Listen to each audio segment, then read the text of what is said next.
customers magwa. Ing'e ni mondo minwang customer e piny ma kawuono it entails a lot. Kichinwango ka tich ma ana feel ni maybe anyalo time with let's say 50,000. There is somebody somewhere ma en offer kata mana 20,000 iwinjo. Koro inwango ka ni tich bedo matek nikech competition imekuwa bedo mang'eny iwinjo. Koro ana paro ni gima wanyalo timo en ni clients be kapon gidwaro gima aparo ni sani ng'en piny ochiew. Aparo ni dongi nyalo bet we or then Google gimo imanyo gimoro to ineno gima idwa timono. Koro ni bendi woni bedo pin to you weigh into koro ng'ani is offering 50,000 to ng'at moro is offering to offer 20,000. Iwinjo. Nikech gima ng'eyo en ni kaponi pesa gima ng'ato chajo pesa michajo mondo timo godo gima paro nyalo determine gima ng'ato dwa timo.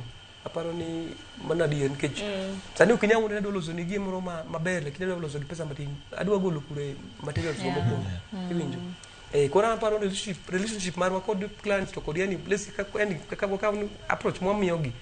Onego gibegi at least gikawe yo moro yani give me that flow mondo when you wamigi deeper explanation on how we are going to do timo gik ma gidwa modhi timo negi kod gik modhi tiyo godo iwinja nikech ino ka ng'ato onwang'o tich omiye maber ndi but otiyo kod gik ma substandard aparo to mane mino ka gichajo pesa matin nikech automatically osetiyo kod products ma substandard. Secondly tools mondo ben gitiyo godo ma I said should be comprehensive iwinja. Gin gibiro kod the analog ones ma gidombo gitiyo godo. Ino ka gypsum should be drilled kod gypsum screw.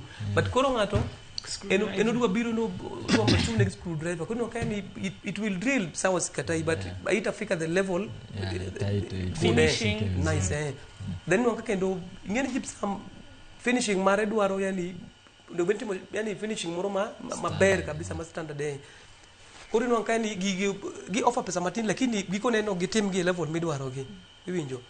Of koro giluongi koro ni bed ibi tatua shida mane gikelo kendgi.